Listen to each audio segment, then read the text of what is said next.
जय हिंद दोस्तों, good morning. कैसे हैं आप लोग? ठीक है। आज ये मेरा पहला वीडियो है, मतलब क्लास में लाइव पहला वीडियो है, इसलिए थोड़ा गलती हो सकता है वीडियो में। तो चलिए हम लोग शुरू करते हैं। आज फर्स्ट चैप्टर पढ़ाएंगे हम लोग इतिहास का, और पहले चैप्टर का नाम जैसा कि आप लोग जानते हैं कि आपको ईंट मनके और अस्थियां है, जो हड़प्पा सभ्यता से संबंधित है। वीडियो क्लियर आ रहा है?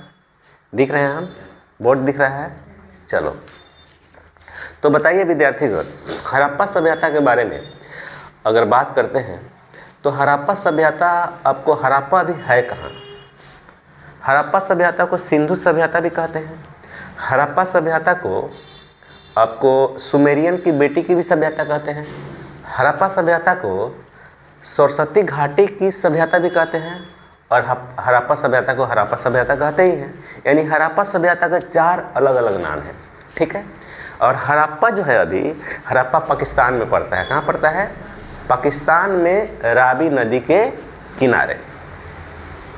पहले, बहुत पहले की बात करें तो जैसा कि मैंने आपको बताया कि बहुत पहले की बात करें तो पहले लोग सभ्यता में नहीं रहता था। लोग जो है ऐसे ही घूमता था, जंगलों में घूमता था, पहाड़ों के बड़े गुफाओं में रहते थे लोग। उनकी सभ्यता नहीं थी, कहीं खा लेना, कहीं चले जाना, कोई किसी से कोई लेना देना नहीं, बस झुंड में रहते थे, लेकिन सभ्यता विकसित नहीं हुई थी। सबसे पहले मानव का उद्गम स्थान अगर बोले, यानी मानव का पालना बोले, तो हम कह सकते हैं कि अफ्रीका कह सकते हैं, और अफ्रीका में ही मानव का पालना हुआ। लेकिन अगर हम कहें भाई सभ्यता का पालना किसे कहते हैं, किससे कॉन्टिनेंट को कहते हैं, किस महादेश को कहते हैं, तो आप जरूर बोलिएगा सर एशिया। क्योंकि जब सिंधु सभ्यता विकसित हो रही थी उस समय भारत नहीं, पूरे विश्व में, और विश्व में एशिया में 3 अलग अलग सभ्यता भी उसके समकालीन चल रही थी। और वह 3 सभ्यता कौन कौन थी, क्या याद है आपको? बोलिए। मिस्र की सभ्यता, चीन की सभ्यता और मेसोपोटामिया की सभ्यता। मिस्र, आपको पता है कि मिस्र कहाँ है? मिस्र मैंने बताया नील नदी किनारे है। चीन की सभ्यता कहाँ? हवांगो नदी किनारे है। तथा आपको एक मेसोपोटामिया है, दजला फरात, जो ऑलरेडी हम लोगों ने 11th क्लास में पढ़ा था। यस और नो? तो चलिए हम आगे की क्लास कराते हैं। कल हम लोगों ने क्या क्या पढ़ा था, आपको याद होना चाहिए।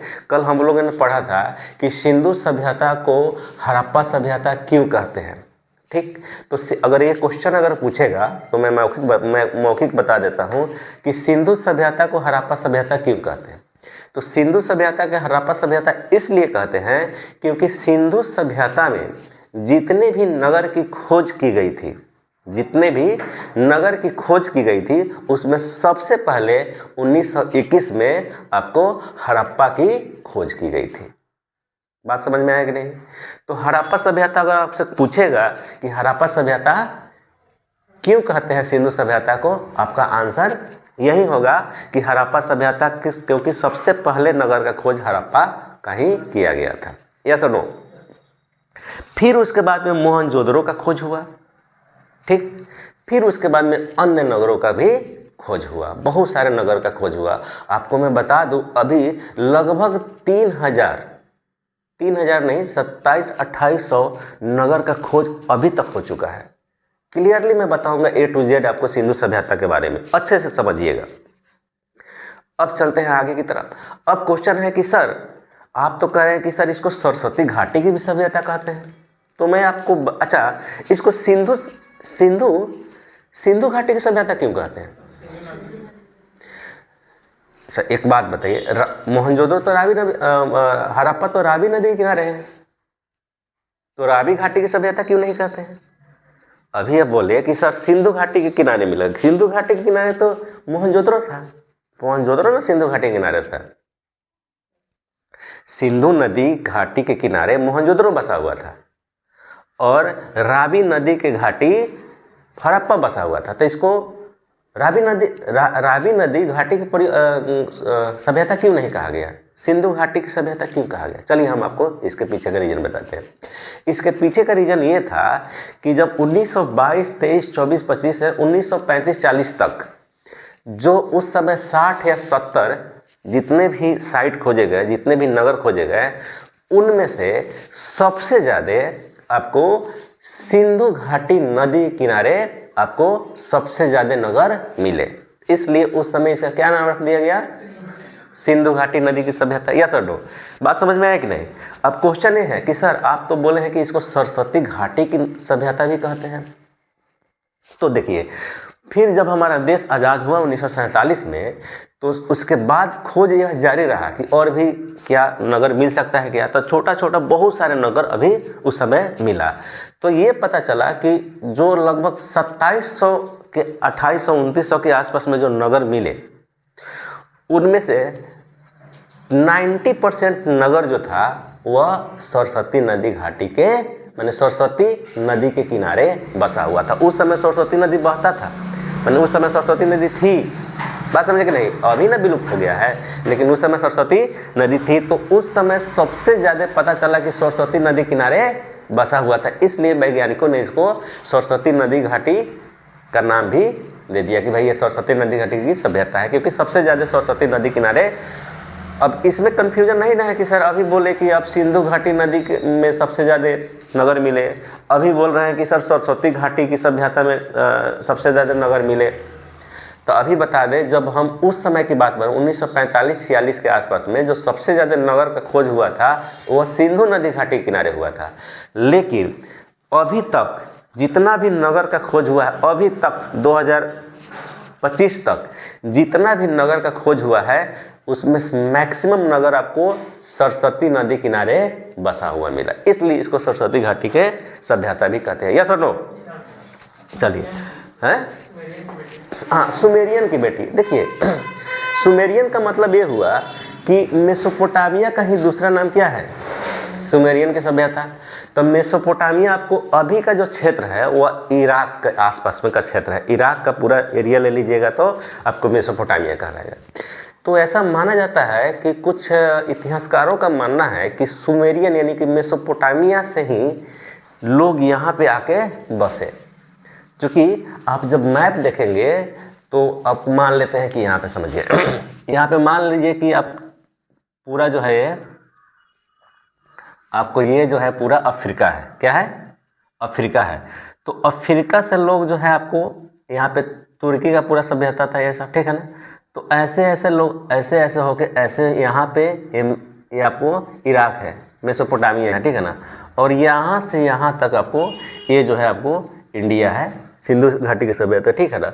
तो लोग ऐसा आपको अभी पता है कि सबसे पहले मानव कहाँ रहता था? तो अफ्रीका में। अफ्रीका है, अफ्रीका में रहता था। और वीडियो साफ दिख रहा है और ये दिख रहा है, ये भी दिख रहा है, छोटा छोटा दिख रहा है, कोई बात नहीं, छोटा छोटा दिख रहा है तो क्या दिक्कत है। अफ्रीका से लोग जो है तुर्की यानी कि इधर की तरफ आए, ठीक है ना। इधर से फिर धीरे धीरे आदमी बढ़ते गया और भी इधर गया होगा, लेकिन इधर भी आया। इधर आया तो आपको कहा जाता है कि मेसोपोटामिया यहाँ पे बहुत पहले से था। मेसोपोटामिया से जो है धीरे धीरे आपको कहाँ आया होगा? इंडिया। ऐसा मानना है कुछ इतिहासकारों का। इसलिए कहा कि पहले मेसोपोटामिया की सभ्यता हुई थी, मेसोपोटामिया के बाद में लोग यहाँ से यहाँ पे आए और यहाँ सिंधु घाटी सभ्यता विकसित हुआ। तो इसलिए कहा जाता है इसकी बेटी की सभ्यता। बेटा बोलना चाहिए, चलो बेटी बोल दिया तो क्या ही बोले। अब सुमेरियन की बेटी की सभ्यता भी इसे कहते हैं। अब थोड़ा सा आते हैं हम लोग मेन मुद्दे पे। अब इसके बारे में जान गए। सबसे पहले नाम आपको याद होना चाहिए 1824 में। कब? 1826 में। 1826 में चार्ल्स मैसन, चार्ल्स लिखते रहिएगा, चार्ल्स मैसन ने सिंधु सभ्यता को देखा। सिंधु सभ्यता को देखा। किसको देखा? सिंधु सभ्यता को। सिंधु सभ्यता को देखा। सिंधु सभ्यता को देखा। देखा मतलब कि हो सकता है कुछ काम कर रहा होगा तो पता चला कि भाई यहाँ पे कोई सभ्यता थी, लेकिन वह उसको उजागर नहीं कर पाया, इसलिए ये सिर्फ देख के उसको छोड़ दिया होगा। लेकिन विद्यार्थीगण एक बात आपको बताते हैं, 1800 आपको मालूम है कि भारत में 1853 में पहली बार रेल चली थी। पहली रेल चली थी 1853 में। कहाँ से? मुंबई से थाने के बीच चली थी, यानी महाराष्ट्र में मुंबई से थाने के बीच में चली थी पहली। तो अब बोलिए, अब कहिए सर हम रेल का चर्चा क्यों? तो रेल के चर्चा के पीछे रीज़न ये है कि जब रेल आगे और भी पूरे देश में बन रहा था तो लगभग पाकिस्तान का क्षेत्र, पाकिस्तान की तरफ जो क्षेत्र था हड़प्पा के आसपास में, मोहनजोदड़ो के आसपास में, तो वहाँ पे भी रेल पटरी बिछाया जा रहा था। क्या बिछाया जा रहा था विद्यार्थीगण? रेल पटरी। रेल पटरी। ये कहानी कब की है विद्यार्थीगण? हम बता दे रहे हैं 1856 की बात है, समझिएगा। हम सिंधु घाटी से संबंधित कुछ बात बता रहे हैं आप लोगों को, इसको समझिएगा। 1856 में आपको क्या हो रहा था? रेल पटरी बिछाया जा रहा था। तो रेल पटरी बिछाया जा रहा था तो चूँकि खोदा जाता है ना, तब जब अंदर से वो मिट्टी निकाल के उसके बाद में बिछाया जाता है, तो अब वहाँ पता चला हड़प्पा और मोहनजोदड़ो के आसपास में जब ये पटरी बिछाई जा रही थी तब वहाँ ईंट मिलना शुरू हो गया। अब ईंट मिलना शुरू हो गया तो कहा लोग कि भाई चलो ईंट मिल रहा है तो बढ़िया है, चलो इसे भी यूज कर लेते हैं। तो पूरा हड़प्पा का मैक्सिमम ईंट जो है लोग लगा दिए इसमें, रेल की पटरी बनाने में, मैंने पटरी को बिछाने के लिए पहले ईंट बिछाया जाता था। तो उस समय जो था आपको कनिंघम थे, उस समय कौन थे? कनिंघम जो थे ये बहुत बड़े इतिहासकार थे और उत्खननकर्ता भी थे। तो उन्होंने सबसे पहले क्या किया? आपको सर्वेक्षण किया। कनिंघम ने क्या किया? सबसे पहले 1856 में सर्वेक्षण किया। सर्वेक्षण कैसे किया? सर्वेक्षण किया कि भाई ईंट मिल रहा है, यहाँ पे ईंट मिल रहा है तो कुछ ना कुछ तो होगा। तो उन्होंने सर्वेक्षण किया और करने के बाद में उन्होंने ये पता, लिखते चलिएगा, उन्होंने पता किया कि भाई इसके अंदर कोई सभ्यता बसा हुआ है। लेकिन उनको ये डर था कि अगर हम पता करा लेंगे तो इंडिया का नाम हो जाएगा कि इंडिया में सबसे पहले सभ्यता आई। इसलिए उन्होंने क्या कर दिया, इस चीज़ को ज़्यादा चर्चा में नहीं लाया, सरकार को इस चीज़ को नहीं बताया। फिर यहाँ पे कहानी खत्म हो जाता है। बात समझ में आया कि नहीं? भारतीय पुरातत्व, कनिंघम को भारतीय पुरातत्व के जनक के नाम से भी जानते हैं कि जनक। अगर आप जनक, देखिए, अगर आपसे कोई पूछेगा कि भारतीय पुरातत्व के जनक कौन है तो क्या कहिएगा? कनिंघम कहिएगा। क्या कहिएगा? कनिंघम साहब, ठीक है ना? तो कनिंघम साहब की कहानी समझ में आ गया, ट्रेन पटरी समझ में आ गया, सिंधु सभ्यता वहाँ से लोग जानते, अगर वहीं पे बता देते ये तो अभी सभ्यता की खोज हो जाती। लेकिन समय धीरे धीरे क्या हो गया? आपको बढ़ते गया। बात समझे कि नहीं? और जो है तब जो है 1921 में सबसे पहले हड़प्पा सभ्यता की खोज हो गई थी। क्या? हड़प्पा सभ्यता की, मैंने हड़प्पा सभ्यता नहीं, हड़प्पा नगर की खोज 1921 में हुई। कौन किया था? बोलिए। क्या नाम था? दयाराम साहनी। क्या नाम था उनका? दयाराम साहनी। दिमाग में रखिएगा याद, दयाराम साहनी किए थे। कौन? दयाराम साहनी। क्या सुनो? अब क्वेश्चन ये है कि कहिएगा सर हड़प्पा नगर का खोज सबसे पहले किसने किया? हड़प्पा नगर का खोज तो सबसे पहले आपको देखा तो दो आदमी, दोनों दिखा था, सब विदेशी था, इंग्लैंड का था। तो ये सब कुछ ज़्यादा रिस्पॉन्स नहीं किया, लेकिन ये तो भारतीय थे। इन्होंने देखा और पूरा उजागर कर दिया, बढ़िया से इसको छानबीन कराया। अब हड़प्पा नगर से क्वेश्चन पूछता है कि हड़प्पा नगर का खोज जो है किसने किया था? क्या बोलिएगा? दयाराम साहनी। उसके बाद में कब किया गया? 1921 में। उसके बाद में किस नदी के किनारे देखा गया? तो नदी के किनारे, तो रावी, क्या? रावी नदी। रावी नदी आपको कहाँ पे है ये भी समझ लेना है। रावी नदी वैसे निकलती है कहाँ से? तो हिमाचल प्रदेश से रावी नदी यस हिमाचल प्रदेश से निकलती है। कहाँ से निकलती है? और हिमाचल प्रदेश से निकलती है। और कहाँ? पाकिस्तान में एक जगह है, पाकिस्तान में एक जगह है, वहीं पे जाके चिनाब नदी में मिल जाती है। कहाँ मिल जाती है? चिनाब नदी में। बात समझ रही? तो चिनाब नदी जहाँ मिलती है और इंडिया से पाकिस्तान में जहाँ प्रवेश करती है, वहीं पे जो है हड़प्पा है। ये सुनो, बात समझ रही? दूसरा जो है इम्पोर्टेंट चीज़, वह 1922 की घटना है। 1922 में मोहनजोदड़ो का खोज हो जाता है। क्या?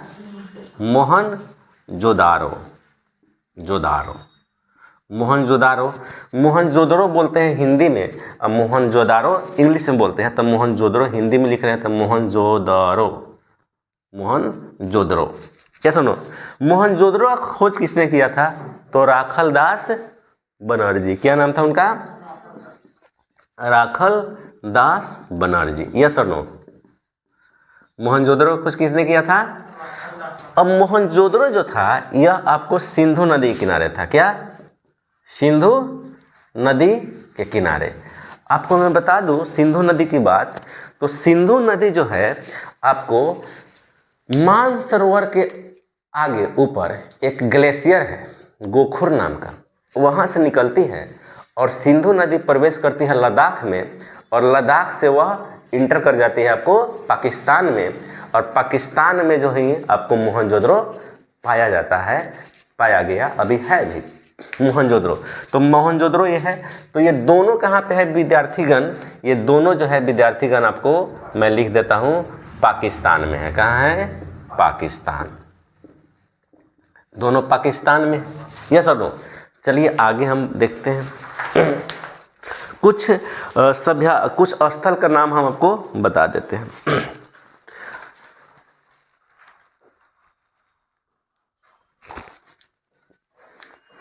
अब सिंधु नदी के बारे में जो है, अगर सिंधु नदी घाटी की हम सभ्यता बोले तो यह जो है पूरे 2 टीलों में विभक्त है। टीलों में विभक्त है, 2 टीलों में। कितने? 2 टीलों में। 2 टीलों क्या है? यानी सिंधु सभ्यता को देखा जाए तो दो अलग अलग टीलों में, एक ऊंचा टीला पर लोग निवास करता था और एक नीचे टीले पे निवास करता था। तो यहाँ 2 टीला हो गया। कौन कौन? एक जो पहला जो था उसको ऊंचा टीला, ऊंचा टीला मतलब कि मिट्टी उट्टी से भर के नहीं टिला बना देते हैं बड़ा सा, ठीक है ना। तो जहाँ ऊंचा टीला होता था उसको दुर्ग कहा जाता था। क्या कहा जाता था? दुर्ग। क्या कहा जाता था? दुर्ग। तो कुछ लोग जो है दुर्ग पे रहते थे। क्या?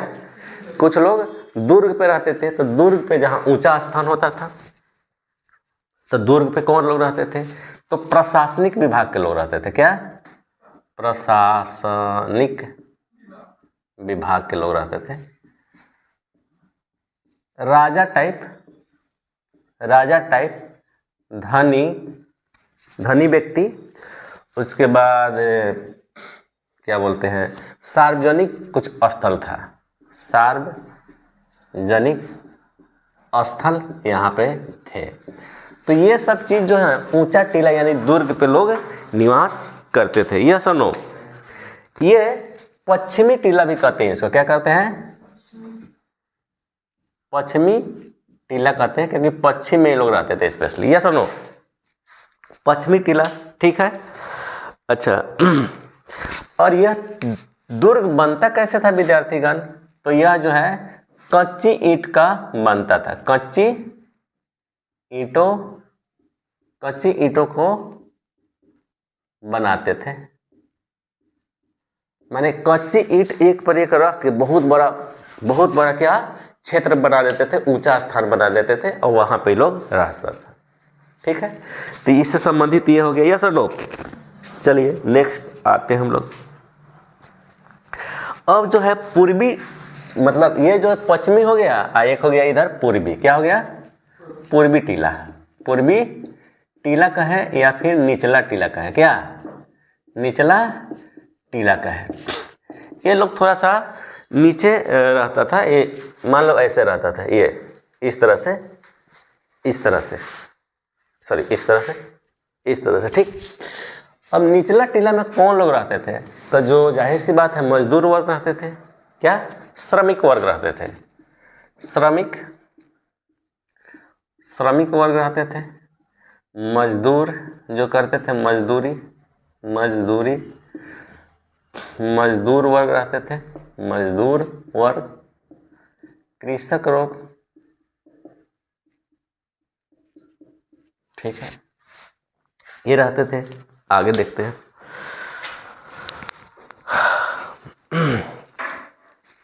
इसको नोट कर लीजिए, जल्दी जल्दी नोट कर लीजिए, क्योंकि वीडियो बन रहा है तो वीडियो में थोड़ा सा लेट करना उचित नहीं होगा, है? नोट करिए।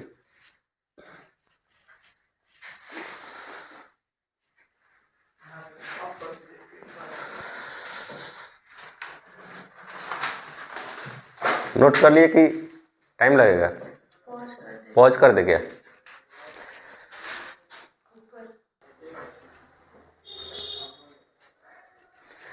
तो देखिए, अभी जैसा कि आपको मालूम है कि सिंधु घाटी सभ्यता में अलग अलग नगरों का खोज किया गया।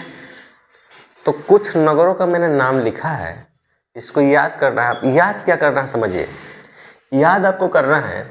देखिए ये दो इस कलर से लिखे हैं, ब्लू कलर से, इसमें आपको ईयर भी पूछ देता है, आपको नगर का नाम भी पूछ देता है। यहाँ लिख देते हैं नगर का नाम, नगर का नाम, आइए खुश रहिए, नगर का नाम, ठीक है। और बात को समझिएगा, नगर का नाम पूछ देता है, किस नदी किनारे है, समझिएगा किस नदी किनारे है, और स्थान कौन सा है ये पूछ देता है, तथा खोजकर्ता का नाम पूछ देता है। यानी कि ये दो तो कंपलसरी है। साथ ही साथ आपको बात करें कि चान्हुद्रो जो है किस नदी किनारे है, तो आप सिंधु नदी किनारे है। अभी थोड़ा देर रुक जाओ। सिंधु नदी किनारे है, यस और नो, और ये पाकिस्तान में है, और खोजकर्ता के नाम। फिर धौलावीरा। अब इसके बाद क्वेश्चन पूछेगा क्या, तो देखिए धौलावीरा है, तो धौलावीरा क्वेश्चन पूछ देगा किस नदी किनारे है, ईयर नहीं पूछेगा इसका, इधर का ईयर नहीं पूछेगा, पूछेगा ईयर तो ये दो पूछेगा, ठीक है ना। आपको धौलावीरा जो है किस नदी किनारे है तथा स्थान कौन सा है, तो गुजरात में है, लूनी नदी किनारे है। फिर बात करें लोथल किस नदी किनारे है, तो भोगवा नदी किनारे है। किस नदी कहाँ पे है, तो गुजरात में है। बनवाली कहाँ है, तो सरस्वती नदी हरियाणा। कालीबंगन घग्गर राजस्थान। रोपर सतलज पंजाब। राखीगढ़ी घग्गर हरियाणा। सुटकोटता गुजरात। सादीकोट।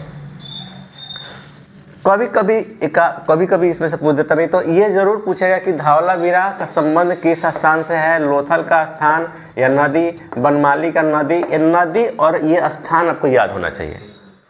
ये सुनो होना चाहिए कि नहीं। चलिए आगे की तरफ चलते हैं। आगे की तरफ हम लोग ऐसे चलते हैं विद्यार्थीगण, ध्यान दीजिएगा।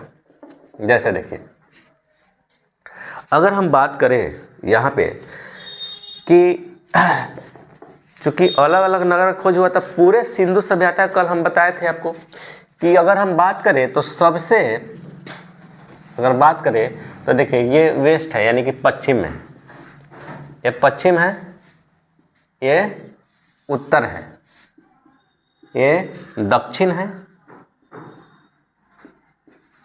और ये पूर्व है, ठीक है। तो क्वेश्चन कभी कभी पूछता है कि सबसे दक्षिणी भाग, सिंधु सभ्यता के सबसे दक्षिणी भाग का नाम बताए, स्थल का नाम। सबसे पश्चिमी भाग का नाम बताए, सबसे उत्तरी भाग का नाम बताए, सबसे पूर्वी भाग का नाम बताए। तो हम लिख देते हैं, अच्छे से याद कर लीजिएगा। देखिए पश्चिमी भाग में जो था उसका नाम था सूतकांगेडोर। क्या नाम था इसका?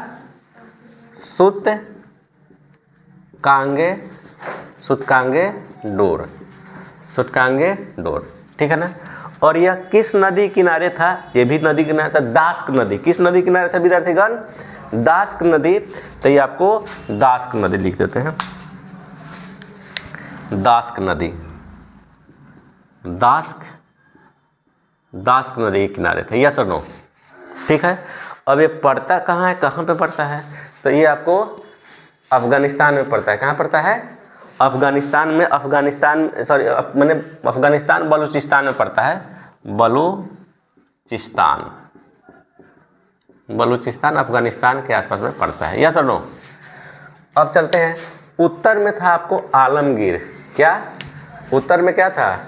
उत्तर में आलमगीर था, नहीं आलमगीर नहीं था, मांदा था जो जम्मू कश्मीर में पड़ता था। मांदा था यहाँ पे, मांदा, जो कि जम्मू कश्मीर में, जम्मू कश्मीर में पड़ता था। और मांदा जो है आपको चिराव नदी किनारे था। मांदा चिराव नदी था। और किसकी सहायक नदी है बताते हैं, देख लीजिए। चेरास नदी है, चेरास नदी है। शायद एक चिनाब नदी का कुछ सहायक नदी है। तो मांदा यहाँ पे है, ठीक है ना, जम्मू कश्मीर में। अब जो है पूरब में आलमगीरपुर है। पूरब में क्या है? आलमगीरपुर है। पूरब में था, आपको लिख देते हैं आलमगीरपुर। यस और नो? आलमगीरपुर आपको हिंडन नदी, कौन सा नदी? हिंडन नदी किनारे। तो हिंडन लिख देंगे, हिंडन नदी किनारे ये आलमगीरपुर। हाँ, दक्षिण में है आपको महाराष्ट्र में कौन जगह था? महाराष्ट्र में था आपको दाइमाबाद था, यस, दाइमाबाद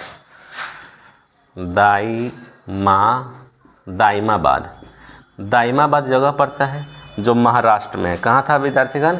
अच्छा, ये जो आलमगीरपुर है आपको यूपी में है। कहाँ है? यूपी लिख देते हैं। ये दाइमाबाद कहाँ है विद्यार्थीगण? बोलो। महाराष्ट्र, यस और नो? महाराष्ट्र में, ठीक है। अब चल लेते हैं। अब देखिए ये किस नदी किनारे है? तो प्रवारा एक नदी है, प्रवारा नदी का लिख देते हैं प्रवारा